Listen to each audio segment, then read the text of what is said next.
السلام علیکم لسنرز، پیش خدمت ہے ایک ایسے بزرگ کی کہانی جس نے 15ویں صدی عیسوی میں اسلام کی تبلیغ اور ارشاد کے لیے بڑے کام کیے۔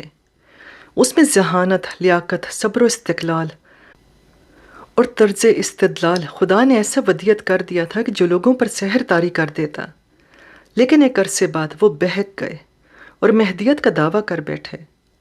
لوگوں نے ان کی مسحور کن شخصیت سے مروب ہو کر مہدویت کا اقرار کرنا شروع کر دیا تھا، لیکن اس وقت کے بقایا بزرگان دین اور علماء اکرام نے ان کا مقابلہ کیا اور اس فتنے کو بڑی بہادری سے روک دیا۔ میں بات کر رہی ہوں سید محمد مہدی جون پوری کی، جن کے حالات اور واقعات زندگی میں آپ کی خدمت میں بھی پیش کرنے لگی ہوں۔ تو آئیے شروع کرتے ہیں۔ شمالی ہند کے مشرقی شہر جون پور میں 444 عیسوی میں ایک مسلمان گھرانے کو اللہ نے ایک ذہین بیٹے سے نوازا۔ بیٹے کے باپ کا نام سید خان تھا اور ماں کا نام مطلع الولایت بی بی اخا ملک تھا۔ بچہ غیر معمولی حسین تھا۔ گھر والوں نے بڑی خوشیاں منائیں، خاندان والوں نے مبارکباد دی۔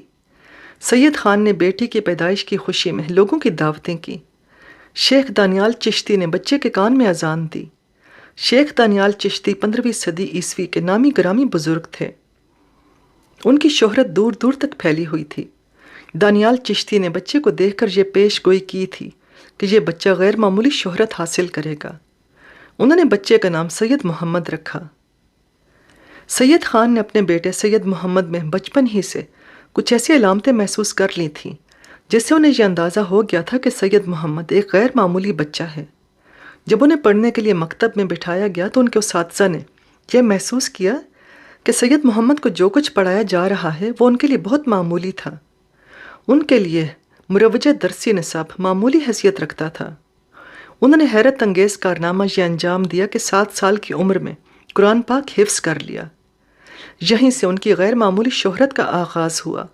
لوگوں نے دور دور سے دیکھنے آتے اور ان سے کلام پاک سنتے۔ اب انہیں تفسیر اور احادیث کی تعلیم دی جانے لگی۔ درس نظامی کا سلسلہ شروع ہوا اور ان علوم کے حصول میں انہوں نے ایسا شاندار مظاہرہ کیا کہ اساتذہ دنگ رہ گئے۔ سید محمد دوران تعلیم اپنے اساتذہ سے ایسے سوال کرتے کہ ان کے لیے جواب دینا محال ہو جاتا اور استاد حیرت سے ان کی شکل دیکھتے رہ جاتے۔ اللہ نے زور بیان ایسا دیا تھا کہ جب یہ گفتگو کا آغاز کرتے تو سننے والے گونگے ہو جاتے۔ مطالعہ اور مشاہدہ اتنا زبردست تھا کہ جو کچھ بیان کرتے تو دوران تقریر پردلائل اور امثال کا ڈھیر لگا دیتے، اور یہ سلسلہ 12 سال کی عمر تک جاری رہا۔ اب وہ فارغ التحصیل ہو چکے تھے۔ دستار فضیلت باندھی گئی اور ان کے سامنے ان سے کہیں زیادہ عمر والے شاگردوں نے زانوئے تلمس تہ کیا۔ وہ کتنا عجیب و غریب منظر ہوگا جہاں ایک 12 سالہ لڑکا استاد کی جگہ متمکن تھا اور اس کے سامنے عمر رسیدہ شاگرد ادب و احترام سے بیٹھے تھے۔ سید محمد نے ایک بار پھر دنیا کو اپنی طرف متوجہ کر لیا تھا۔ 7 سالہ حافظ بچے کو دور دور سے دیکھنے کے لیے آنے والوں نے دوبارہ زحمت کی، اور اب وہ اس بچے کو 12 سالہ غیر معمولی استاد کی شکل میں دیکھ رہے تھے، اور یہ 12 سالہ استاد ایسے دینی علوم پر تقریریں کر رہا تھا کہ ان پر دوسرے عمر رسیدہ شاگرد بات کرنے کی ہمت تک اپنے آپ میں نہ پاتے تھے۔ سید محمد خود بھی عبادت اور ریاضت میں خاصا وقت دیتے، راتیں شب بیداری میں بسر کرتے، صبح فجر کی نماز کے بعد اوراد اور وظائف میں مشغول ہو جاتے، پھر درس و تدریس کا سلسلہ شروع ہو جاتا اور یہ سلسلہ ظہر کی نماز تک جاری رہتا۔ نماز کے بعد معمولی غذا کھاتے، کچھ دیر قیلولہ کرتے اور پھر لوگوں کا اجتماع ہوتا اور آپ واضح تلقین میں مشغول ہو جاتے۔ اس طرح آپ احیاء دین کا فریضہ انجام دے رہے تھے۔ جو لوگ اپنے دین سے غافل اور بے بہرہ ہوتے جا رہے تھے ان کے دلوں میں مذہب کی شمع دوبارہ روشن کر دی گئی، اور جن کا اسلام سے دور کا بھی واسطہ نہ تھا اور وہ نسلاً مسلمان نہیں تھے اور ہندو دھرم کی کسی شاخ سے تعلق رکھتے تھے، وہ کسی نہ کسی طرح آپ کی محفلوں میں سامعین کی حیثیت سے شریک ہونے لگے تھے۔ وہ اسلام کی صداقت اور آفاقیت کے قائل ہونے لگے۔ ان کے دلوں میں نور ایمانی جاگزیں ہو گیا اور وہ کثیر تعداد میں مسلمان ہونے لگے۔ سید محمد کا یہ کارنامہ بھی شہرت پا گیا، لیکن سید محمد اپنے طور پر کچھ کمی سی محسوس کر رہے تھے اور اپنے کام سے مطمئن نہیں تھے۔ انہیں اپنی کوششوں کے ثمر سے وہ سکون حاصل نہیں ہو رہا تھا جس کی انہیں توقع تھی۔ وہ اپنے شب و روز میں اضطراری اور اضطرابی کیفیت کا شکار ہو چکے تھے۔ انہیں کسی استاد اور رہنما کی ضرورت محسوس ہوئی۔ وہ اپنا حال دل کسی پر ظاہر بھی نہیں کر سکتے تھے، کیونکہ ان کے سامنے جو لوگ تھے ان میں ایک بھی اس کا اہل نہ تھا کہ سید محمد کی کیفیات اور واردات قلبی کا رازدار بن سکتا۔ آخر القاء کی شکل میں ان کی رہنمائی کی گئی اور شیخ دانیال چشتی کی شکل کو عالم تصور میں پیش کیا گیا۔ سید محمد ایک لمحہ ضائع کیے بغیر شیخ دانیال چشتی کی صحبت میں تشریف لے گئے۔ سید محمد کو شیخ دانیال چشتی کے مریدوں نے اپنی صف میں دیکھا تو احتراماً کھڑے ہو گئے۔ اسی وقت اندر سے شیخ کا ایک مرید نمودار ہوا اور اس نے بآواز بلند اعلان کیا، آپ لوگوں میں جس کا نام سید محمد ہے وہ ہمارے ساتھ آئے، اسے شیخ یاد فرما رہے ہیں۔ سید محمد اس کے ساتھ اندر گئے۔ وہاں شیخ دانیال چشتی ان کے احترام میں کھڑے ہو چکے تھے۔ شیخ نے معانقہ کیا۔ سید محمد نے شرمندگی اور خجالت سے عرض کیا، یہ آپ کیا کر رہے ہیں؟ میں تو تسکین قلب کے لیے حاضر ہوا ہوں اور آپ معانقے اور احترام سے مجھے شرمندہ کرتے ہیں۔ شیخ نے جواب دیا، میں علم اور ریاضت شاکہ کے احترام میں کھڑا ہوں جو تمہاری ذات میں مثل نور روشن اور تاباں ہے، اور میں کافی عرصے سے تمہارا منتظر تھا۔ سید محمد دانیال چشتی کے دونوں ہاتھ پکڑے کھڑے رہے۔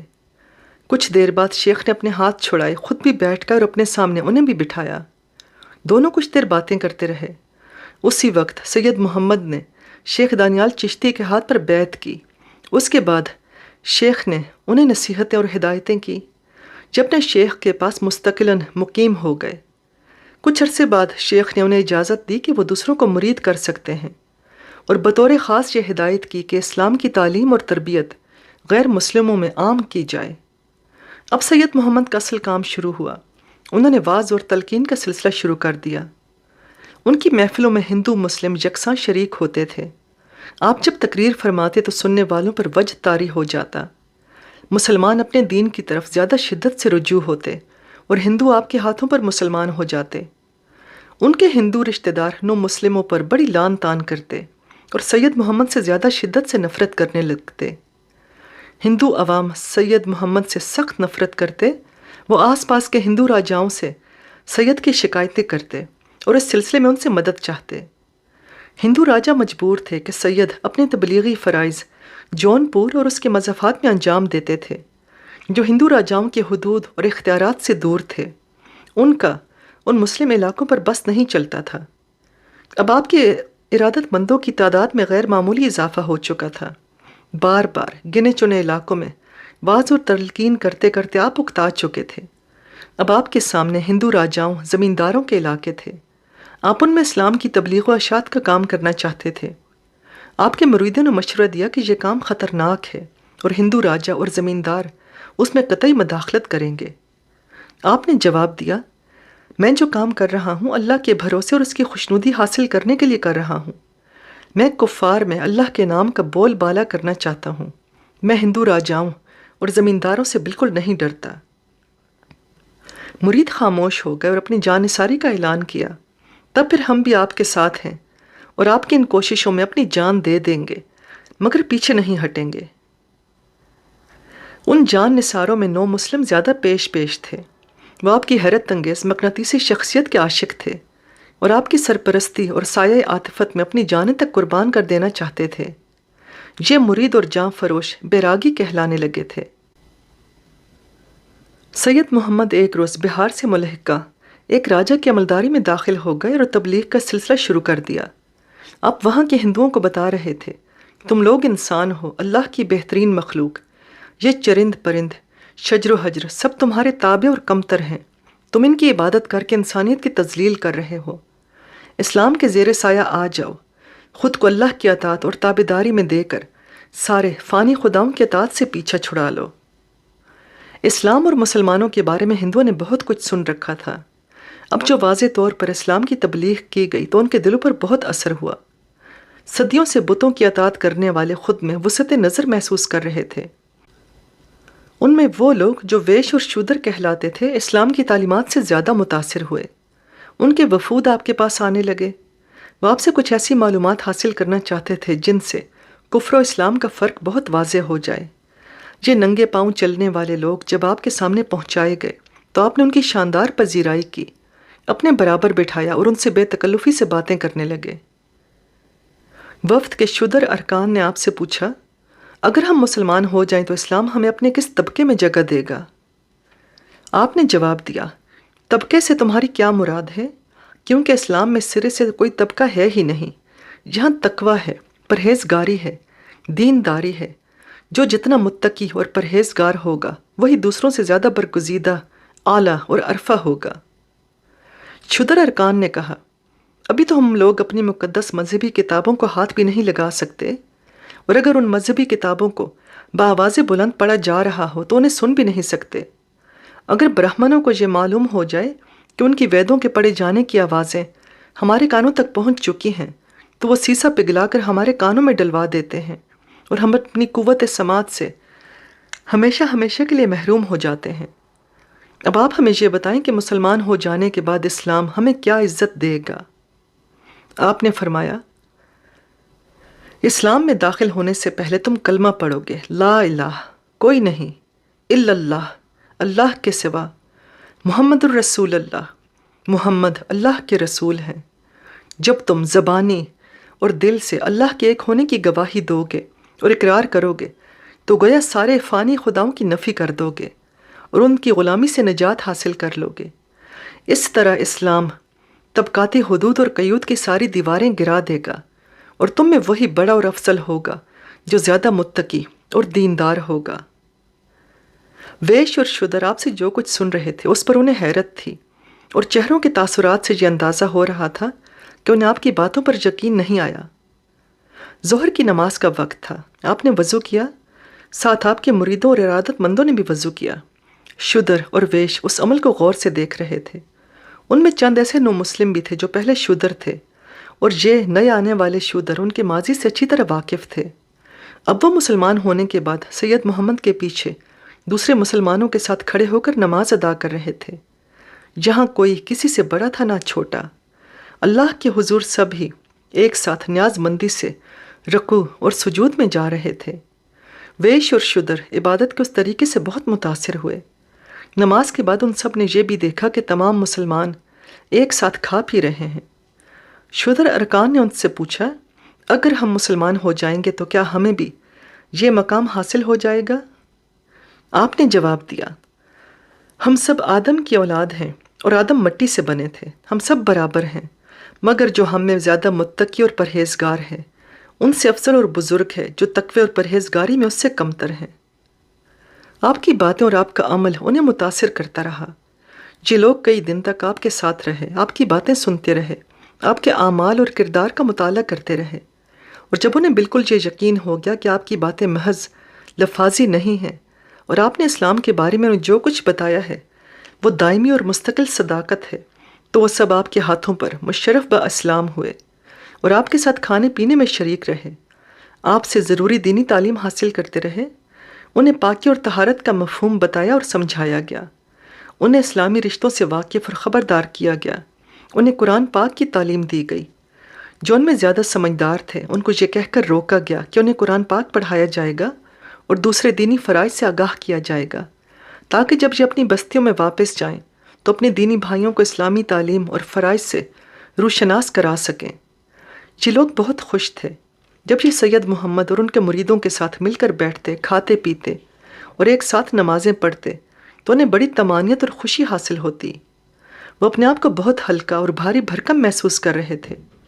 ہلکا اس لیے کہ ان کے کاندھوں سے بہت سارے خداؤں کی برتری اور بزرگی کا بوجھ اتر گیا تھا، اور بھاری بھرکم اس لیے کہ اب وہ بھی دوسرے بڑے انسانوں کے ساتھ کھڑے ہو کر خود کو بڑا اور باحیثیت محسوس کر رہے تھے۔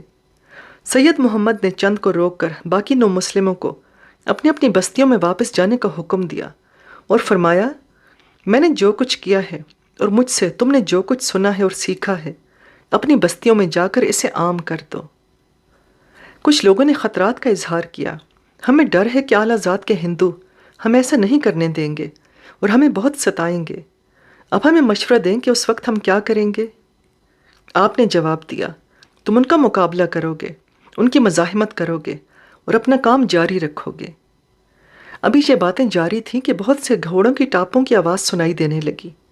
یہ آوازیں دم بدم ان کے قریب آتی جا رہی تھیں۔ ان سب کی نظریں ان آوازوں کی طرف اٹھ گئیں۔ کچھ دیر بعد گرد و غبار کے اندر سے 30-40 گھڑ سوار نمودار ہوئے۔ ان کا رخ سید محمد اور ان کے ساتھیوں کی طرف تھا۔ یہ لوگ سید محمد کے قریب آ کر لگامیں کھینچ کر کھڑے ہو گئے۔ ویش اور شودر سہم کر مسلمانوں کے پیچھے چھپنے لگے۔ سید محمد نے ان آنے والوں سے پوچھا، تم لوگ کون ہو اور جہاں کیوں آئے ہو؟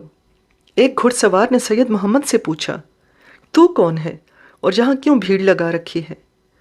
سید محمد نے ان سب کو دعوت دی، تم لوگ اپنے گھوڑوں سے نیچے آؤ اور ہمارے سامنے اطمینان سے بیٹھو، تو ہم تمہیں بتائیں کہ ہم یہاں کیوں آئے ہیں اور ہمارے آس پاس یہ بھیڑ کیوں ہے۔ اس گھڑ سوار نے رونت سے کہا، ہم جانتے ہیں کہ تو کون ہے اور یہاں کیا کر رہا ہے۔ تو مسلمان ہے اور جہاں تو ہندوؤں کو ورغلا کر اپنے دھرم میں شامل کر لینا چاہتا ہے۔ سید محمد نے نہایت نرمی سے ان کے سامنے اسلام پیش کیا۔ میں تم سب کو بھی اسلام کی دعوت دیتا ہوں۔ تم اللہ کے پسندیدہ مذہب اسلام کو قبول کر کے مسلمان ہو جاؤ اور اپنی دنیا اور آخرت سدھار لو۔ گھڑ سوار نے درست لہجے میں کہا، ہم راجپوت ہیں، ہم اپنے دشمنوں سے تلوار کی زبان سے بات کرتے ہیں، اور اس وقت ہم یہاں تم کو منع کرنے آئے ہیں۔ اپنا یہ کام بند کرو اور اپنے گھر چلے جاؤ۔ سید محمد نے کہا، میں جو کام کر رہا ہوں اس سے مجھے کوئی نہیں روک سکتا۔ گھڑ سوار نے کہا، ہمیں راجا کی طرف سے صرف اتنا حکم ملا ہے کہ تمہیں یہاں سے نکل جانے کا حکم سنا دیا جائے، اور ویشوں اور شودروں کی جو جماعت یہاں اسلام قبول کرنے آئی ہے اسے واپس لے جایا جائے، اور بس۔ ویش اور شودر انتہائی خوف زدہ تھے، وہ مسلمانوں کے پیچھے چھپ کر بیٹھ گئے تھے۔ سید محمد نے کہا، یہ لوگ مسلمان ہونے آئے ہیں، انہیں مسلمان ہونے سے کوئی نہیں روک سکتا۔ تم اپنے راجا سے جا کر کہہ دو کہ وہ اپنی رعایا کو جانور نہ سمجھے اور اس کی مرضی اور خواہش پر پہرے نہ بٹھائے۔ گھڑ سوار نے اپنے ساتھیوں کو حکم دیا، آگے بڑھ اور ویش اور شودر جو مسلمانوں کے پیچھے چھپے بیٹھے ہیں انہیں کھینچ کر باہر نکالو اور یہاں سے واپس لے چلو۔ حکم پاتے ہی چند گھڑ سوار اپنے گھوڑوں سے نیچے اترے اور ان لوگوں کو پیٹنے لگے۔ یہ ویش اور شودر زبردستی میدان میں لائے گئے۔ سید محمد اور ان کے ساتھی مسلمان بے بسی سے یہ منظر دیکھتے رہے۔ راجپوت گھڑ سواروں نے نہایت بے رحمی سے ان سب کو اپنے گھوڑوں کے سامنے کھڑا کیا اور حکم دیا کہ وہ گھوڑوں کے آگے پوری رفتار سے بھاگیں، اور یہ گھڑ سوار ان کا پیچھا کریں گے، ان کو کچل کر مار دینے کی کوشش کریں گے۔ جو خود کو بچا سکے دوڑ کر بھاگ کر اپنی جان بچا لے۔ ان پر چابک سے حملہ کر دیا گیا۔ وہ گھوڑوں کے آگے آگے دوڑنے بھاگنے لگے۔ گھڑ سوار ان کا پیچھا کر رہے تھے۔ سید محمد اور ان کے ساتھی یہ منظر دیکھ رہے تھے۔ انہیں راجپوتوں پر سخت غصہ تھا، لیکن وہ سب نہتے تھے اور ہندو راجا کی ریاست کی حدود میں تھے۔ وہ بے بسی اور مجبوری سے ان کو بھاگتے ہوئے دیکھتے رہے۔ جب وہ لوگ نظروں سے اوجھل ہو گئے تو سید محمد نے اپنے ساتھیوں سے کہا، یہ تو بزدل نکلے، ان کو اپنی بستیوں کی طرف واپس نہیں جانا چاہیے تھا۔ جب یہ لوگ ارادہ کر کے آئے تھے کہ مسلمان ہو جائیں گے تو انہیں یہیں میرے پاس رک جانا چاہیے تھا۔ اللہ ان پر رحم کرے۔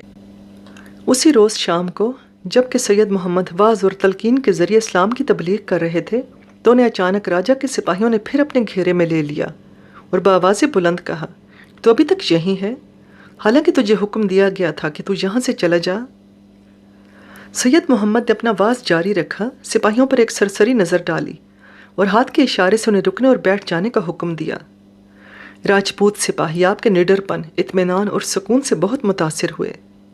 اب اپنی تقریر میں کہہ رہے تھے، یہ ظاہری شان و شوکت اور گمراہی قیامت کے دن کچھ کام نہ آئے گی، جب اللہ ان سے پوچھے گا کہ میں نے تجھ کو عقل دی تھی لیکن تو نے اس سے کام نہیں لیا اور اپنے ہی ہاتھوں سے تراشے اور بنائے گئے بتوں کو پوجتا رہا، حالانکہ تیری رہنمائی کے لیے لوگ آتے رہے اور تیری غلطیوں کی نشاندہی کرتے رہے۔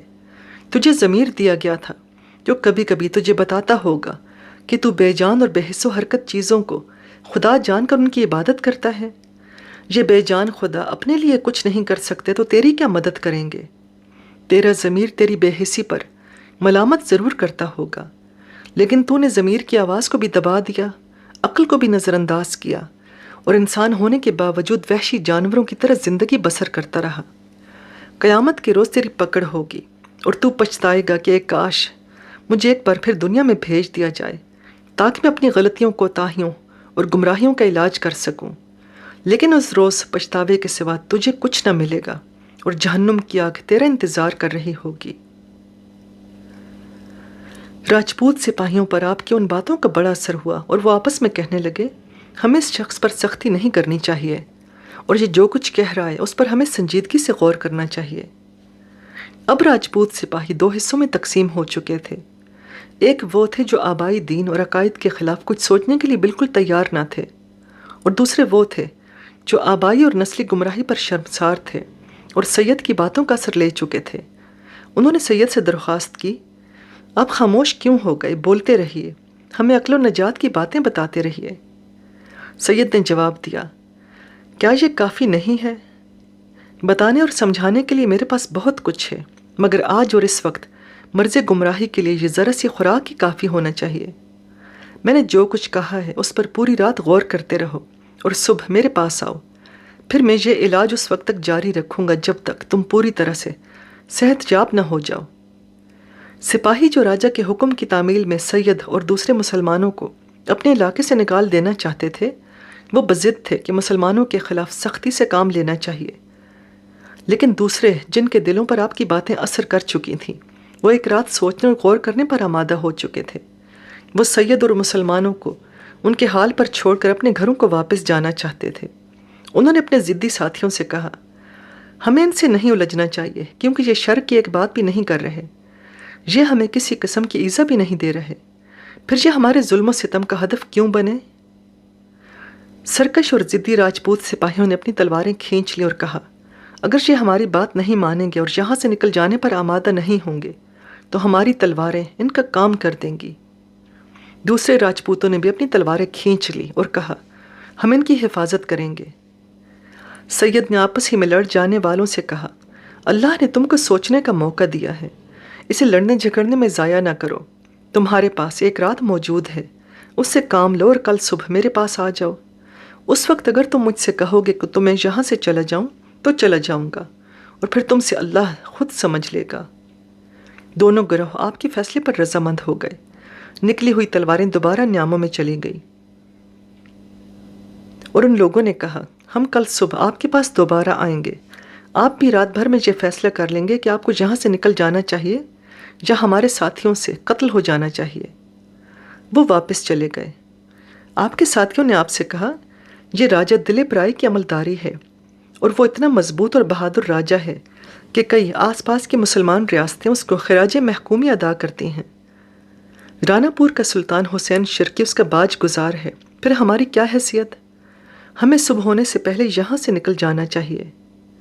سید نے جواب دیا، ہم نے واعظ اور تلقین کے جو بیج ڈالے ہیں، ہمیں ایسا لگتا ہے کہ وہ کئی گمراہ دلوں میں اتر چکے ہیں۔ ہم صبح تک یہ ضرور دیکھیں گے کہ ان کا کیا اثر ظاہر ہوتا ہے۔ اگر ان کے بنجر دلوں کی زمین پر ایمان کے عقبے پھوٹتے ہیں تو ہم ان کی آبیاری کریں گے، اور اس کوشش میں اپنی جانیں تک قربان کرنے کو تیار ہیں۔ ہم ان کافروں سے ڈر کر بھاگ جانے پر آمادہ نہیں ہیں۔ مسلمان خاموش ہو گئے۔ رات کے پچھلے پہر، جب کہ آسمان پر چاند کا کہیں وجود نہ تھا، سید اور ان کے دیندار ساتھی نماز تہجد میں مشغول تھے۔ انہوں نے اسی عالم میں محسوس کیا کہ چند گھڑ سوار ان کے پاس آ چکے ہیں۔ آپ نے دیکھا یہ 10-11 سے زیادہ نہیں تھے۔ آنے والے اپنے گھوڑوں سے اتر کر ایک طرف بیٹھ گئے۔ انہوں نے اپنے گھوڑوں کی لگامیں اپنے ہاتھوں سے پکڑ رکھی تھیں اور زمین پر اکڑوں بیٹھ کر آپ کو نماز ادا کرتے دیکھ رہے تھے۔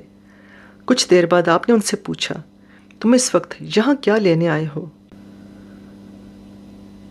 ایک شخص نے جواب دیا، میں راجہ دلیپ رائے کا ہمشیر زادہ ہوں۔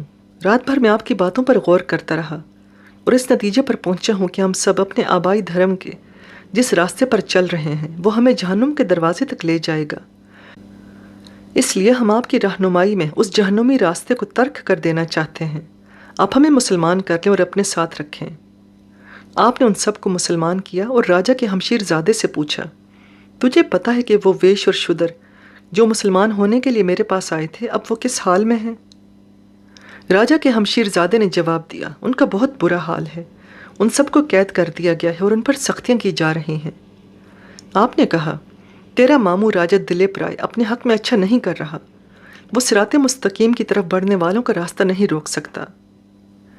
راجہ کے بھانجے نے کہا، فی الحال تو وہ سب بڑی اذیتوں میں ہیں اور یہاں ان کی کوئی مدد بھی نہیں کر سکتا۔ میں اس لائق تو نہیں کہ آپ کا مددگار بن جاؤں، لیکن میں آپ کو یہ مشورہ ضرور دے سکتا ہوں کہ آپ یہاں سے اسی وقت نکل جائیں، ہم سب آپ کے ساتھ چلیں گے۔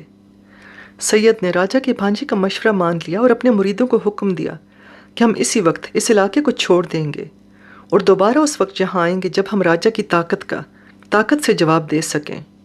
ہم راجہ کا تلواروں سے مقابلہ کریں گے اور یہ ثابت کر دیں گے کہ حق آ کر رہے گا اور باطل رخصت ہو کر رہے گا۔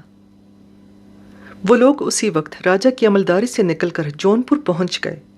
راجہ کے بھانجے کے دل میں ایک سوال کھٹک رہا تھا۔ اس نے آپ سے پوچھا، کیا آپ ہمیں یہ بتائیں گے کہ میرے ماموں راجہ دلیپ رائے کو آپ اپنی طاقت سے کیسے زیر کر لیں گے؟ آپ نے فرمایا، میں نے کہہ جو دیا کہ حق موجود رہنے کے لیے آ چکا ہے اور باطل کو اس کے لیے جگہ چھوڑنی پڑے گی۔ جون پور کی خاموش اور پرسکون فضا میں ارتعاش پیدا ہوا اور یہ ارتعاش ہلچل میں بدل گیا۔ دانا پور کا مسلمان حکمران سلطان حسین شرکی عاجزانہ اور نیازمندانہ سید محمد کے در پر حاضر ہوا تھا۔ وہ آپ سے بہت متاثر تھا۔ آپ نے اس کا گرم جوشی سے استقبال کیا اور کہا، اے سلطان، مجھ فقیر کے پاس وہ وسائل نہیں ہیں جو تجھ کو شایان شان طور پر مہمان بنائیں۔ یہاں جو روکھا سوکھا موجود ہے وہ تجھ کو پیش کر دیا جائے گا۔ سلطان حسین شرکی نے عاجزانہ عرض کیا، میں آپ کی خدمت میں نیازمندانہ حاضر ہوا ہوں۔ آپ جو کارنامے انجام دے رہے ہیں وہ قابل رشک ہیں۔ سید نے راجہ کی شکایت کی، میں حق اور اسلام کی اشاعت کے لیے اپنا سر ہتھیلی پر لیے پھرتا ہوں۔ یہ راجہ دلیپ رائے کو پسند نہیں اور اس نے مجھے اپنے علاقے سے حکمن نکلوا دیا، اور تجھ میں اتنا دم نہیں کہ تو اس کافر کا مقابلہ کرے۔ سلطان حسین شرکی راجہ دلیپ رائے سے ڈرتا تھا۔ اس نے موضوع بدل دیا، میں یہ درخواست لے کر حاضر ہوا ہوں کہ آپ کی اجازت سے آپ کے پاس ہمیشہ کے لیے رہ جاؤں، لیکن کاروبار حکومت مانے آتے ہیں، انہیں کس پر چھوڑوں؟ ایک اور تجویز یہ ہے کہ آپ میرے ساتھ دانا پور چلیں اور میرے ساتھ رہیں۔ سید محمد نے فرمایا، میں تیرے ساتھ دانا پور چلوں گا۔ سلطان خوش ہو گیا۔ سید نے کہا، لیکن میں وہاں اپنی خواہش اور ارادے کے مطابق ہندوؤں میں تبلیغ اور اشاعت کا کام جاری رکھوں گا اور تو اس میں مداخلت نہیں کرے گا۔ سلطان نے منظوری دے دی اور سید اپنے مریدوں کے ساتھ دانا پور چلے گئے۔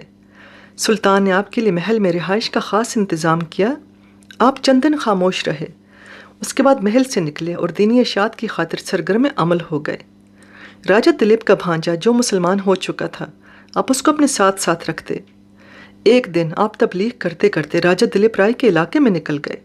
انہوں نے دلیپ رائے کے بھانجے کو حکم دیا، تو دانا پور ہی میں رہ اور جو کام میں کر رہا ہوں وہ تو دانا پور کے ہندوؤں میں انجام دے۔ سلطان حسین شرکی آپ کو راجہ دلیپ رائے کی عملداری میں جانے سے روکنا چاہتا تھا، مگر نہیں روک سکا۔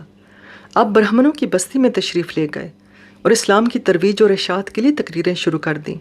برہمنوں نے آپ کو روکنا چاہا مگر نہ روک سکے۔ ابھی تقریر کا سلسلہ جاری تھا کہ راجہ دلیپ رائے کے آدمی وہاں پہنچ گئے اور کہا، راجہ نے آپ کو یاد فرمایا ہے۔ سید محمد راجہ کے آدمیوں کے ساتھ راج محل پہنچ گئے۔ راجہ نے آپ کو ہاتھوں ہاتھ لیا اور اپنے سامنے بٹھایا اور پوچھا، یہ آپ ہمارے علاقے میں جو کام کرتے پھر رہے ہیں، ایمانداری سے بتائیں وہ کس حد تک مناسب ہے؟ سید نے جواب دیا، میں گمراہی کو صحیح راستے پر لانا چاہتا ہوں اور تیرے علاقے میں ہر طرف گمراہی پھیلی ہوئی ہے اور میرے لیے مناسب جگہ تیرا علاقہ ہے۔ راجہ نے شکایت کی، آپ نے میرے بھانجے کو مسلمان کر لیا ہے، اسے میرے حوالے کر دیں ورنہ میں اس کو زبردستی پکڑ لاؤں گا۔ سید نے جواب دیا، جو مسلمان ہو گیا وہ دوبارہ کافر نہیں ہو سکتا۔ تیرا بھانجا میرے ساتھ رہتا ہے، اب وہ کبھی بھی تیرے پاس نہیں آئے گا۔ راجہ نے اپنا لہجہ بدل دیا، غضبناک لہجے میں بولا، تو ایک معمولی انسان ہے، میرے نزدیک تیری حیثیت ایک مچھر سے زیادہ نہیں ہے، میں جب چاہوں تجھ کو مسل کر پھینک دوں۔ آپ نے کہا، تو ایسا نہیں کر سکتا، تو نے مجھے اپنے آدمیوں کے ذریعے دربار میں طلب کیا تھا، اب اگر تو مجھے کسی قسم کا نقصان پہنچائے گا تو یہ تیری بزدلی ہوگی، اگر تو بہادر ہے تو میدان جنگ میں میرا مقابلہ کر۔ راجہ دلیپ رائے خود بھی بہادر تھا۔ اس نے کہا، تو میدان جنگ کی بات کرتا ہے مگر تیرے پاس نہ تو کوئی ملک ہے، نہ کوئی ریاست، نہ فوج، پھر تو میرے مقابلے میں میدان جنگ میں کس طرح آئے گا؟ سید نے جواب دیا، تو مجھے یہاں سے جانے دے، میں تجھ سے وعدہ کرتا ہوں ہم دونوں میدان جنگ میں ایک بار ضرور ملیں گے اور وہاں ہم دونوں کا مقابلہ ہوگا۔ راجہ دلیپ رائے نے کہا، مجھے یقین تو نہیں ہے کہ تو کبھی بھی میرے مقابلے پر آئے گا، تو یہاں سے بچ نکلنے کا بہانہ تلاش کر رہا ہے، لیکن خیر، میں تجھ کو جانے کی اجازت دیتا ہوں اور میدان جنگ میں تیرا انتظار کروں گا۔ آپ کو دربار سے جانے کی اجازت دے دی گئی۔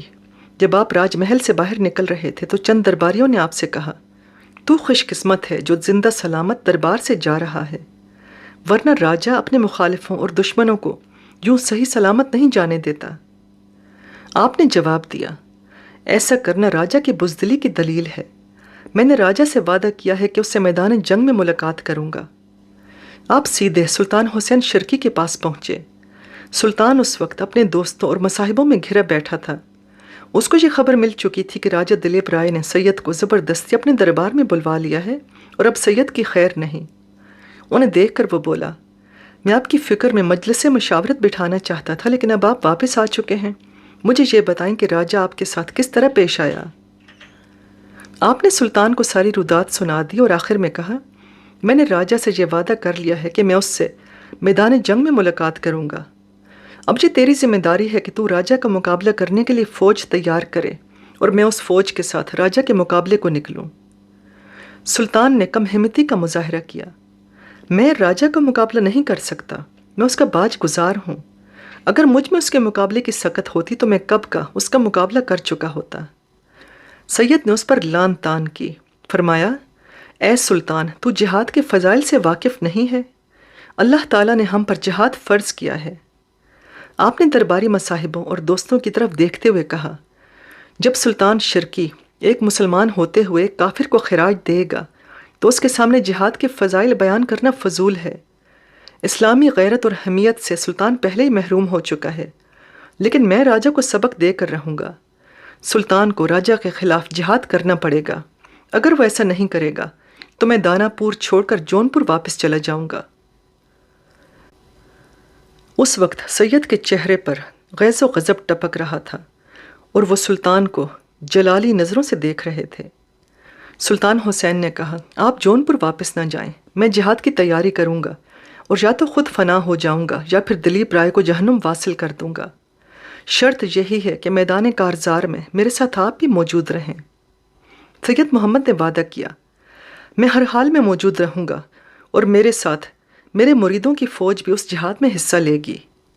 سلطان حسین نے پوچھا، آپ کے پاس آپ کے مریدوں کی کتنی فوج ہے؟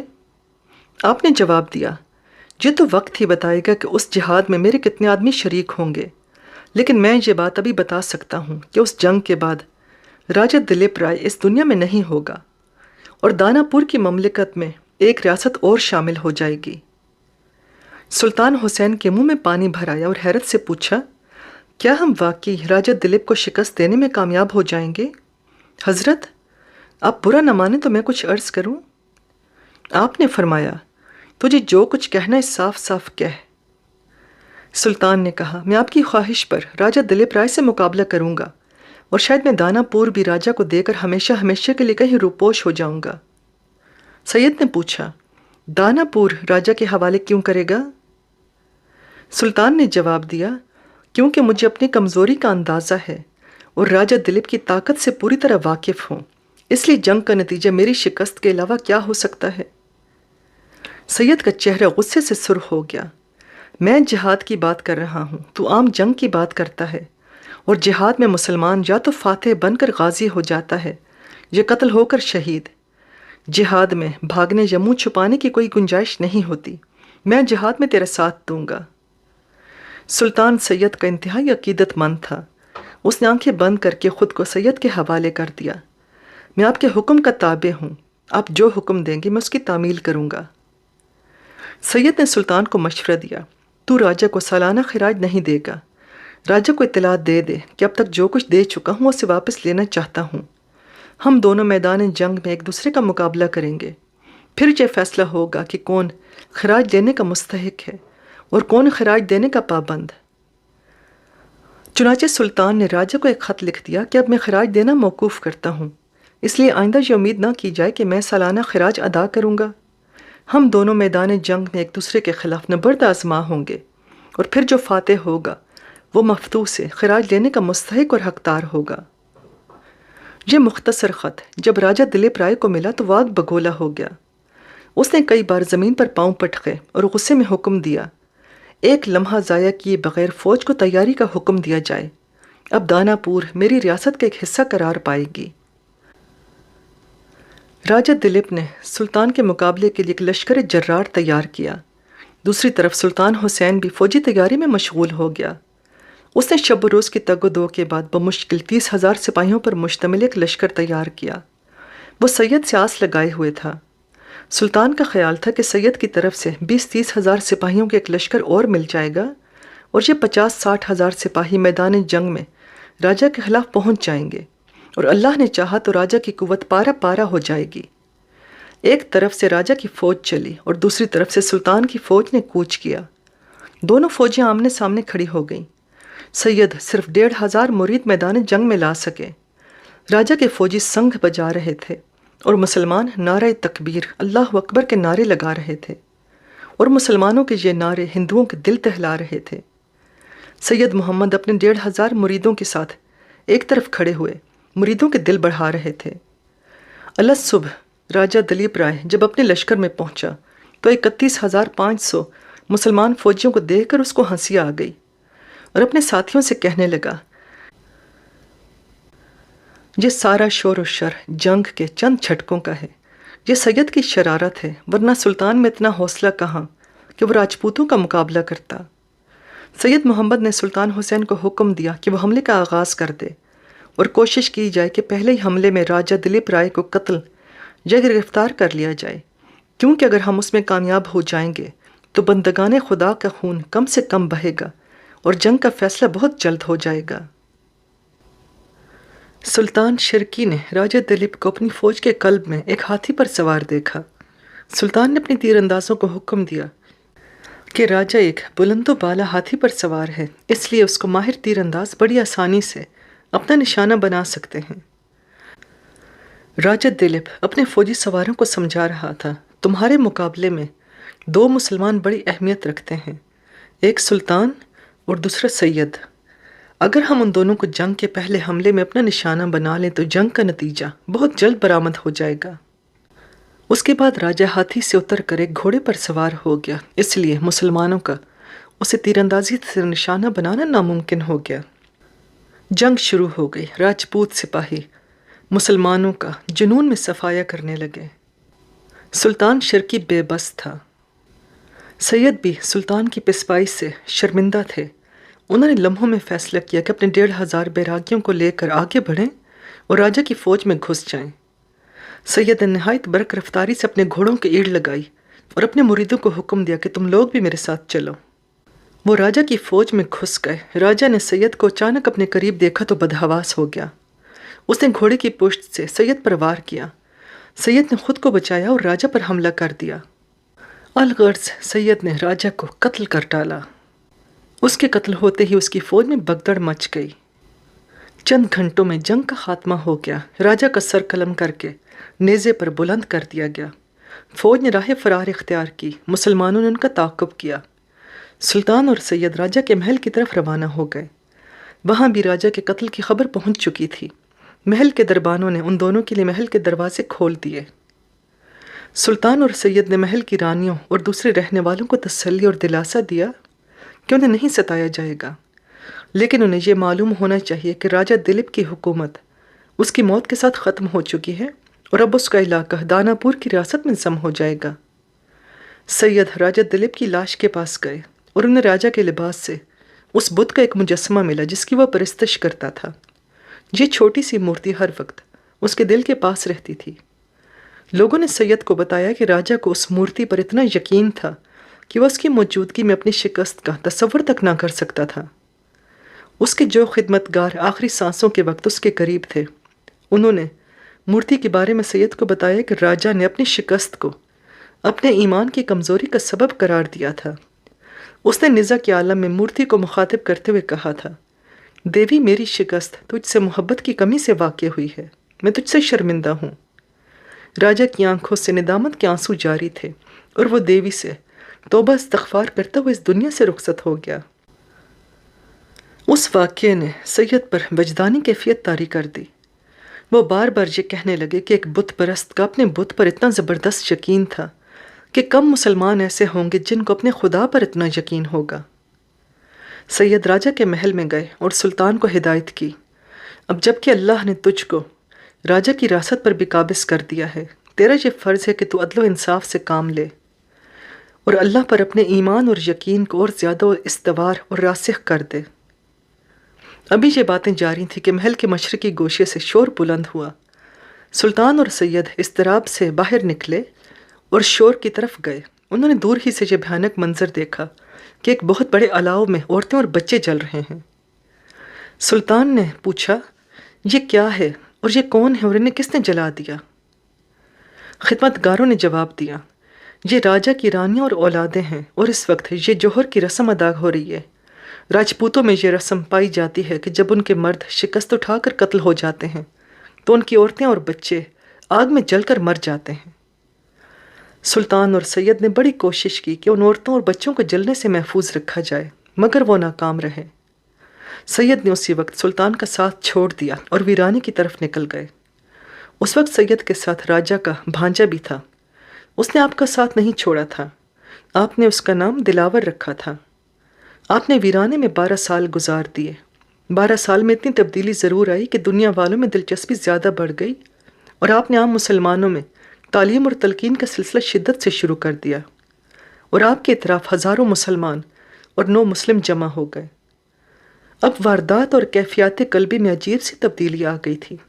اب انہیں کچھ ایسا محسوس ہوتا تھا جیسے ان کے کانوں میں کوئی ہر وقت یہ کہتا رہتا تھا، سید، جس کام کے لیے تم دنیا میں بھیجے گئے ہو اس کا آغاز کرو۔ سید چپ کے اپنی کیفیت کا اندازہ لگانے کی کوشش کرتے رہے کہ اللہ سے یہ راز معلوم کریں کہ میں کیا ہوں اور مجھے کیا کرنا چاہیے۔ آخر سید کو مطلع کیا گیا، تم اس دور کے امام مہدی ہو اور تم اپنی مہدویت کا اعلان کر دو۔ آپ نے اعلان نہیں کیا اور شہر چندیری چلے گئے۔ میاں دلاور ان کے ساتھ تھے۔ وہ لوگوں میں اسلام کی تبلیغ اور تلقین کا فریضہ انجام دے رہے تھے۔ وہ اپنے اندر کی آواز سے خوفزدہ اور پریشان تھے۔ ایک رات جب کہ سید گہری نیند سوئے ہوئے تھے، ایک نورانی ہستی ان کے سامنے آ کھڑی ہوئی اور آپ سے کہا، سید، تم مہدی ہے، آخر تو اپنی مہدویت کا اعلان کیوں نہیں کرتا؟ اللہ تجھ سے احیاء دین کا کام لینا چاہتا ہے، مسلمانوں میں دلیری سے اپنی مہدویت کا اعلان کر دے۔ سید نے ان بزرگ سے کہا، میں مہدی کس طرح ہو سکتا ہوں جبکہ میرے والد کا نام سید خان تھا اور میری ماں کا نام مطلع الولائد تھا، جبکہ ترمذی میں یہ مذکور ہے کہ امام مہدی کے والد کا نام عبداللہ اور ماں کا نام آمنہ ہوگا، پھر میں مہدی کس طرح ہو سکتا ہوں؟ اس نورانی شکل والے نے جواب دیا کہ اللہ کو اتنی قدرت بھی حاصل نہیں کہ وہ سید کے بیٹے کو مہدی بنا دے۔ سید خاموش ہو گئے۔ اب بھی ان میں اتنی ہمت نہیں تھی کہ مہدیت کا اعلان کرتے۔ یہ معاملہ اسی طرح ٹلتا رہا۔ آخر ایک دن وہ اس پر مجبور ہو گئے کہ مہدویت کا دعویٰ کریں۔ چندیری کے ایک بڑے مجمع میں بہت سے عالموں کی موجودگی میں سید محمد نے یہ دھماکہ خیز اعلان کر دیا، میں مہدی ہوں جس کی بشارت رسول اللہ نے دی تھی۔ آپ کے اس اعلان نے مجمع میں ہنگامہ کھڑا کر دیا۔ عوام میں سے بہتوں نے ان کی تائید کی اور ان کے امام ہونے کا اقرار کیا، لیکن علماء کرام نے ان پر لعنت ملامت کی بوچھاڑ کر دی۔ ان پر اتنی شدت سے اعتراض کا بازار گرم ہوا کہ ان کے لیے چندیری میں رہنا دو بھر ہو گیا اور ان کو چندیری سے نکلنا پڑا۔ یہ وہاں سے نکل کر مالوہ چلے گئے۔ مالوے کا صدر مقام مندو تھا، جہاں غیاث الدین خلجی حکومت کر رہا تھا۔ خلجی اپنی دینداری اور عدل و انصاف کی وجہ سے بڑی شہرت رکھتا تھا۔ سلطان کا بیٹا ناصر الدین حکومت کا دلدادہ تھا اور وہ باپ کو تاج و تخت سے محروم کر دینا چاہتا تھا۔ اس نے دھوکے سے سلطان غیاث الدین خلجی کو قید کر دیا اور خود بادشاہ بن گیا۔ سید محمد مندو میں اپنی مہدویت کا اعلان نہایت زور و شور سے کرتے پھر رہے تھے۔ سلطان ناصر الدین نے انہیں اپنے دربار میں بلوایا، لیکن سید نے بادشاہ کے دربار میں جانے سے انکار کر دیا اور کہلوایا، میری نظر میں تیری حیثیت ایک معمولی انسان سے زیادہ نہیں ہے، میں مہدی ہوں۔ سلطان کو عام لوگوں کی طرح میرے پاس آنا چاہیے تاکہ میں اسے ہدایت کر دوں اور سیدھی راہ پر چلاؤں۔ سلطان ناصر الدین پر آپ کے جواب کا ایسا اثر ہوا کہ اپنے امراء کے ساتھ آپ کے پاس پہنچ گیا۔ اس کے امراء میں ایک امیر الہداد نامی ایسا بھی تھا جس کو علم و فضل کا بڑا چرچا تھا، اور وہ صاحب تصنیف بھی تھا۔ یہ سب سید کے پاس پہنچے اور ان کی باتیں سنی تو سب سے زیادہ سلطان ناصر الدین خلجی اور امیر الہداد دوسروں سے زیادہ متاثر ہوئے۔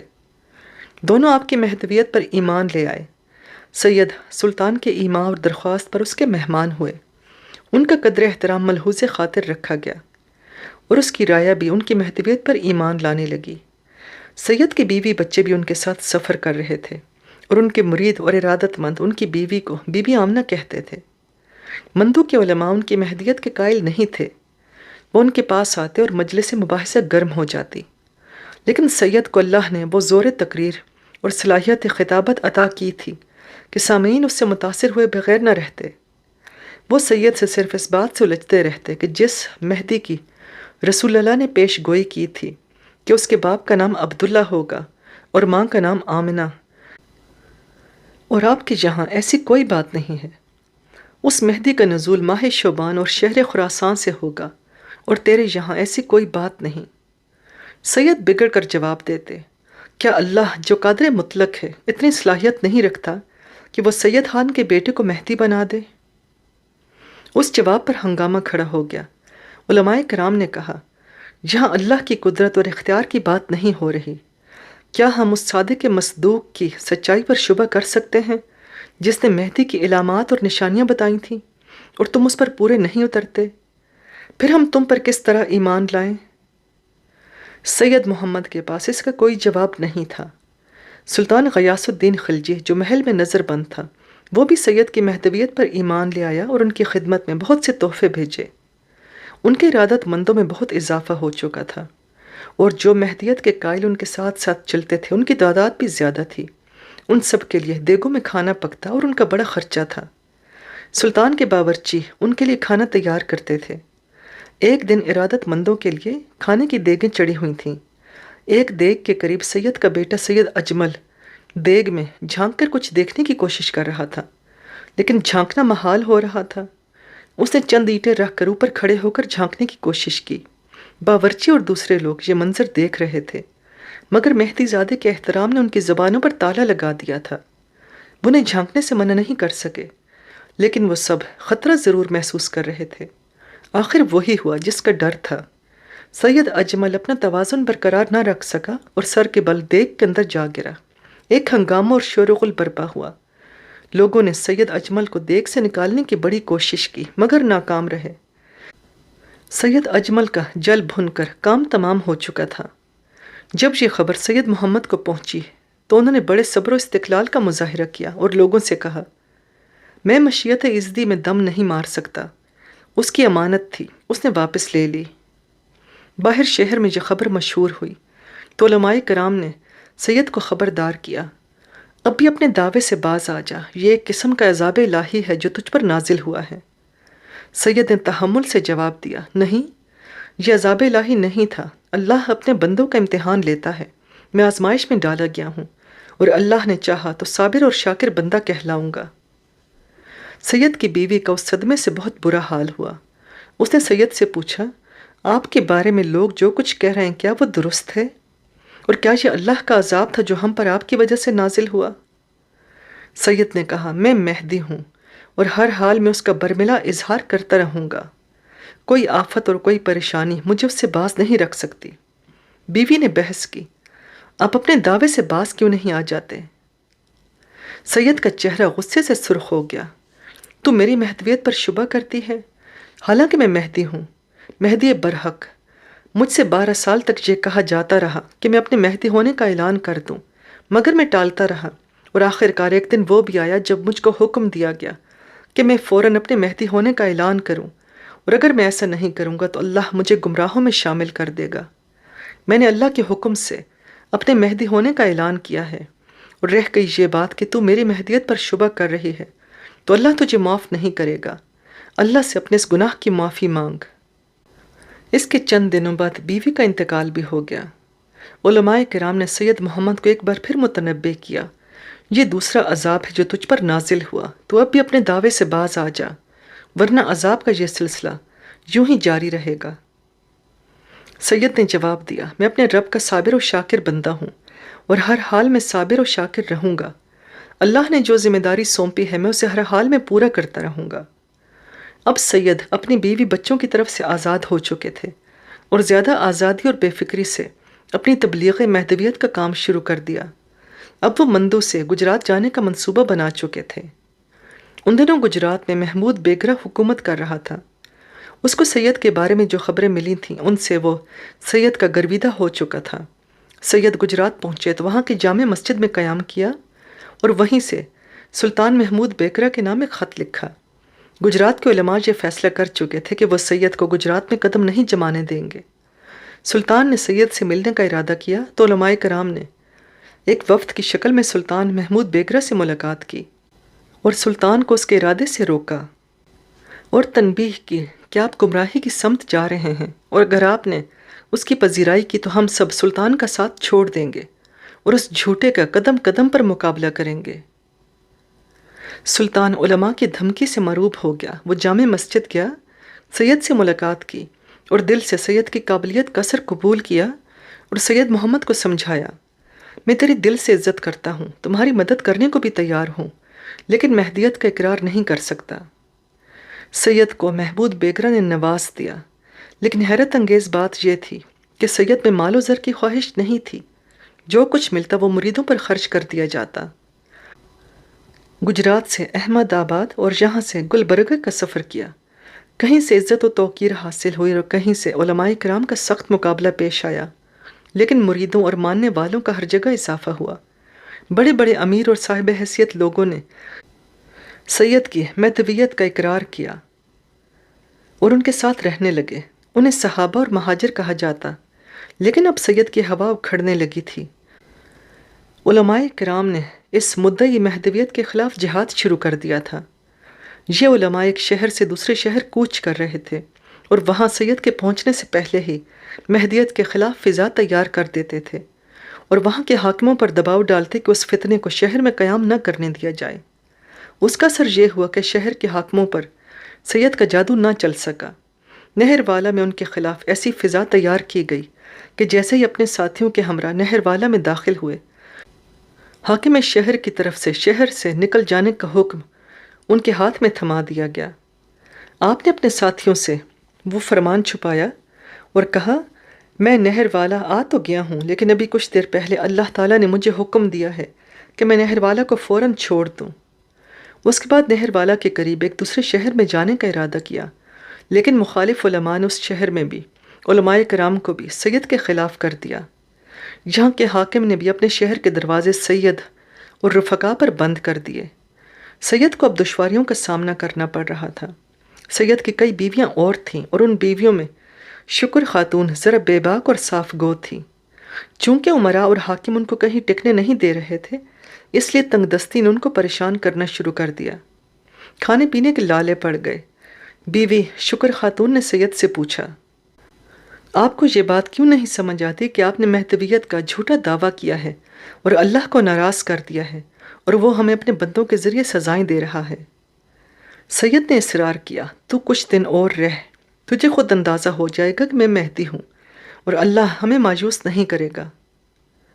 شکر خاتون نے اپنا ضروری سامان باندھ لیا تھا اور سید کو چھوڑ دینے کا پکا ارادہ کر لیا تھا۔ انہوں نے جواب دیا، میں اس لیے واپس جا رہی ہوں کہ وہ تمام لوگ جو آپ کا ساتھ چھوڑ کر واپس جا رہے ہیں میں بھی ان کے ساتھ نکل جاؤں، پھر یہ موقع نہیں ملے گا۔ شکر خاتون واپس جانے والوں کے ساتھ واپس چلی گئی۔ اب سید محمد کے ساتھ چند سو آدمی رہ گئے تھے۔ سید مہدویت کی تبلیغ اور تلقین کرتے رہے اور ان کا رزق کم ہوتے ہوتے بالکل بند ہو گیا۔ مریدوں کا حال غیر ہونے لگا۔ ٹھٹھا اور اس کے آس پاس کوئی بھی شخص اپنے حاکم کی مرضی کے خلاف ان کو رزق دینے پر آمادہ نہیں تھا۔ بھوک نے ان کی حالت غیر کر دی اور سید کے 80 ساتھی فاقوں سے تڑپ تڑپ کر مر گئے۔ سید نے ہر طرف سے مایوس اور مجبور ہو کر ٹھٹھا کا علاقہ چھوڑ دیا اور خراسان جانے کا فیصلہ کر لیا۔ سید نے ہر قدم پر اپنی مہدیت کی تبلیغ کا سلسلہ جاری رکھا۔ ان کے ساتھیوں نے پوچھا، یہ 80 ساتھی جو بھوک سے ایڑیاں رگڑ رگڑ کر جاں بحق ہوئے ہیں، ان کو اللہ کیا مرتبہ دے گا؟ سید نے جواب دیا، میں نے عالم رویا میں دیکھا ان مرحومین کو انبیاء اور مرسلین کا درجہ عطا کیا گیا ہے۔ راستے میں 4 آدمی اور جاں بحق ہوئے۔ دوران سفر ان کو ٹھٹھا کے حاکم کا فرمان موصول ہوا، تم تبلیغ مہدیت کا سلسلہ بند کر دو ورنہ تم سب قتل کر دیے جاؤ گے، کیونکہ میں اہل سندھ کو بے دین اور گمراہ نہیں ہونے دوں گا۔ سید نے تبلیغ کا سلسلہ موقوف کر دیا۔ ساتھیوں نے وجہ پوچھی، جواب دیا، میں ہر کام اللہ کی رضا اور اجازت سے کرتا ہوں۔ اس نے مجھے حکم دیا ہے کہ ہندوستان کی بجائے قندھار اور خراسان جاؤں اور وہاں مہدیت کی تبلیغ کروں۔ بہزار خرابی اور بربادی سید اور اس کے 900 ساتھی قندھار میں داخل ہوئے اور وہاں کی جامع مسجد میں اپنی مہدیت کا اعلان کیا۔ علماء نے مخالفت کی اور ان کو تبلیغ سے روک دیا گیا۔ مسئلہ شاہ بیگ حاکم قندھار کے سامنے رکھا گیا۔ اس نے مناظرہ کروایا۔ سید محمد نے مناظرے کے بعد قندھار چھوڑ دیا اور شہر فراہ کی راہ لی۔ ان کے ساتھیوں کے پاس اسلحہ بھی تھا۔ فراہ میں داخل ہوتے ہی ایک عہدیدار نے ان سب کو روک لیا۔ یہ شخص نہایت تندخو اور ہیبت ناک تھا۔ اس نے سب سے ہتھیار جمع کر لیے۔ اس نے ایک کمان ہاتھ میں لی اور اس کے کنارے کو سر پر مار مار کے ان کی گنتی شروع کر دی۔ وہ کمان کی ہلکی سی ضرب لگاتا اور ان کی گنتی کرتا اور کہتا، کل تم سب کو قید خانے میں جانوروں کی طرح ڈال دیا جائے گا تاکہ لوگ تمہارے شر، خباثت اور رذائل سے محفوظ رہیں۔ ان سب کو قید کر دیا گیا اور حاکم ذوالنون ان سے قید خانے میں ملنے آیا۔ سید سے گفتگو ہوئی اور وہ اس نتیجے پر پہنچا کہ سید کو بغیر کسی ثبوت اور جانچ پڑتال کے قید کر دینا مناسب نہیں۔ اس نے بھی علماء اسلام کو سید کے مقابلے پر لا کھڑا کیا، لیکن سید کی پوری زندگی داؤ پیچ میں گزری تھی۔ بحث مباحثے میں سید کی استادی مسلم تھی۔ وہ فراہ کے عالموں کے قابو میں نہیں آئے۔ آخر بدرجہ مجبوری حاکم ذوالنون نے ان سب کو نظر بند کر دیا اور خراسان کے بادشاہ کو اس فتنے سے آگاہ کیا۔ اس نے بادشاہ کو لکھا، میں آپ کا تابع دار، فراہ کا حاکم، آپ کو ایک ایسے فتنے سے آگاہ کر رہا ہوں جس نے ہندوستان کے علماء اور مسلمانوں کو بہت پریشان کر رکھا ہے۔ اب یہ فتنہ شہر فراہ میں داخل ہو چکا ہے اور ہمارے علماء کے قابو میں نہیں آیا۔ اب اسے اس کے 900 ساتھیوں سمیت نظر بند کر دیا ہے۔ اس کے ساتھ کیا سلوک کیا جائے؟ ہم بادشاہ کے حکم عالی کے منتظر ہیں۔ خراسان کے بادشاہ نے 4 جید ترین عالم سید محمد سے مناظرے کی خاطر ذوالنون کے پاس بھیج دیا اور اس کو حکم دیا کہ اگر یہ علماء سید کو مغلوب اور لاجواب کر دیں تو سید اور اس کے ساتھیوں کو حکم دیا جائے کہ وہ اپنے عقائد سے توبہ کر کے دائرہ اسلام میں واپس آ جائیں، اور اگر وہ اس سے انکار کریں تو ان سب کی گردنیں اڑا دی جائیں۔ ان علماء سے 3 مہینے مسلسل مناظرہ ہوتا رہا۔ وہ چاروں سید کو لاجواب نہ کر سکے، بلکہ سید نے انہیں لاجواب کر دیا۔ چاروں جید علماء نے فیصلہ کیا کہ ہمیں مناظرے کا سلسلہ جاری رکھنا چاہیے۔ انہیں یقین تھا کہ اگر سید کو شب و روز مصروف رکھا جائے تو بشریت ضرور رنگ لائے گی، اور سید اس لائق نہیں رہے گا کہ مناظرے کا سلسلہ جاری رکھے، اور اس وقت اس کو زیر کرنا آسان ہوگا۔ چاروں نے منصوبے کے مطابق مناظرے کو طول دینا شروع کر دیا۔ مناظرہ دیکھنے اور سننے کے لیے ہزاروں آدمی شہر فراہ میں جمع ہو چکے تھے۔ مناظرہ شروع ہوا اور سید نے نہایت محنت اور لگن سے چاروں کو لاجواب کرنا شروع کر دیا۔ سید کے علم اور لیاقت کا لوہا سب ہی مان رہے تھے۔ یک سید نے عالم آشفتگی میں کہنا شروع کیا۔ ان کا مخاطب حاکم فراہ ذوالنون بھی تھا اور چاروں علماء بھی۔ سید نے کہا، لوگوں میری چند باتیں ذرا غور سے سنو۔ اگر میں حق پر تھا تو تم نے میرا اتباع کیوں نہ کیا، اور اگر باطل پرست تھا تو قتل کیوں نہ کیا؟ کیونکہ زندہ رہوں گا تو جہاں بھی جاؤں گا لوگوں کو گمراہ کروں گا، اور اس کا وبال اور گناہ ان کی گردن پر ہوگا۔ مناظرے کے خاتمے کا اعلان کیا گیا، لیکن مناظرے کے نتیجے کا اعلان نہیں ہوا۔ لوگوں میں چہمہ گوئیاں ہوئیں۔ وہ آپس میں کہہ رہے تھے، سید نے بات سچی کی ہے، اگر وہ سچا ہے تو ہمیں ان پر ایمان لانا چاہیے، ورنہ اس جھوٹے کو قتل کر دینا چاہیے۔ لوگوں نے حاکم شہر سے بات کی تو اس نے کہا، میں سید کو قتل نہیں کر سکتا، کیونکہ اس شخص میں بزرگی کے آثار پائے جاتے ہیں۔ سید اپنے خیمے میں واپس گئے۔ اس وقت وہ بہت تھکے ہوئے تھے۔ سید کی کئی اور بیویاں تھیں۔ انہوں نے یہ اصول وضع کیا تھا کہ اپنی بیویوں کے خیموں کے سامنے میخیں گڑوا دی تھیں۔ جس بیوی کے پاس جانا ہوتا میخ پر ایک مخصوص نشان لگا دیتے اور اس بیوی کے پاس چلے جاتے۔ اس روز وہ بہت تھکے ہوئے تھے اور ان سے چلا نہیں جا رہا تھا۔ ان کی بیوی ملکہ نے ان سے پوچھا، آج آپ کو کس بیوی کے پاس جانا ہے؟ سید نے جواب دیا، ملکہ کے پاس۔ ملکہ نے محسوس کر لیا کہ سید اپنے ہوش و حواس میں نہیں ہے۔ سید نے ملکہ کے پاس جانے کا ارادہ کیا اور اٹھا تو ملکہ نے کہا، آپ اس وقت میرے پاس ہیں اور آپ یہیں رہیں، میں ہی ملکہ ہوں۔ سید نے کوئی جواب دینا چاہا مگر زبان ساتھ نہیں دے رہی تھی۔ ملکہ نے سید کو بستر پر لٹا دیا اور خود تیمار داری میں مشغول ہو گئی۔ ملکہ نے یہ اندازہ لگا لیا کہ ان کی حالت بہت نازک ہے، وہ کسی کو خبر بھی نہ کر سکی۔ اسی عالم میں سید نے ہدایت کی، دیکھو اگر میں روپوش ہو جاؤں تو میرا غم نہ کرنا، میرا کام جاری رہے گا یہاں تک کہ میرا جو مقصد تھا وہ پورا ہو اور لوگ دیندار ہو جائیں۔ ملکہ نے پوچھا، آپ کی حالت ایسی نہیں ہے کہ زیادہ دیر تک باتیں کر سکیں، پھر آپ اللہ سے یہ کیوں نہیں کہتے کہ وہ آپ کو کچھ عرصے کے لیے اس لائق کر دے کہ آپ اپنے مریدوں اور جان نثاروں کو اپنے آئندہ کے منصوبوں سے آگاہ کر دیں؟ لیکن دوسری طرف سے کوئی جواب نہ ملا۔ بیوی کو تشویش ہوئی، اس نے نتنوں پر ہاتھ رکھ کر دیکھا، سانس کی آمد و رفت بند ہو چکی تھی۔ سید اپنے خالق حقیقی سے جا ملے تھے، اب سب کچھ ختم ہو چکا تھا۔ ذوالنون حاکم فراہ نے چاروں علماء کو یہ کہہ کر خراسان واپس بھیج دیا کہ اب تمہاری ضرورت باقی نہیں رہی۔ سید کی نماز جنازہ شہر فراہ کی پرانی عیدگاہ میں پڑھائی گئی اور انہیں شہر فراہ اور رج نامی گاؤں کے درمیان دفن کر دیا گیا۔ بعد میں شاہ قاسم عراقی اور یکان سلطان نے سید کی قبر پر ایک گنبد تعمیر کرایا۔ وہ دونوں یکے بعد دیگر فراہ کے حاکم بھی تھے۔ سید کے بعد ان کے بیٹے سید محمود نے باب کی مسند سنبھالی۔ 1 سال تک فراہ میں سختیاں جھیلنے کے بعد گجرات مراجعت اختیار کی۔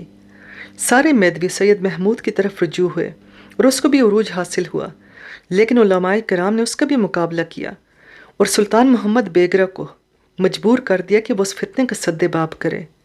سلطان نے حکم دیا کہ سید محمود کو احمد آباد کے قید خانے میں ڈال دیا جائے اور اس کے دونوں پاؤں لوہے کی وزنی زنجیروں سے باندھ دیے جائیں۔ حکم کی تعمیل ہوئی اور سید محمود 41 روز تک زنجیروں میں بندھا ہوا قید خانے میں پڑا رہا۔ سلطان کی 2 بہنیں سید محمد کی معتقد تھیں۔ انہوں نے سید محمود کی سفارش کی اور انہیں آزاد کرایا۔ لوہے کی زنجیروں نے دونوں پاؤں زخمی کر دیے تھے۔ علاج کیا گیا مگر کوئی فائدہ نہ ہوا، دونوں پاؤں سڑ گئے اور اسی باعث اس کی موت واقع ہو گئی۔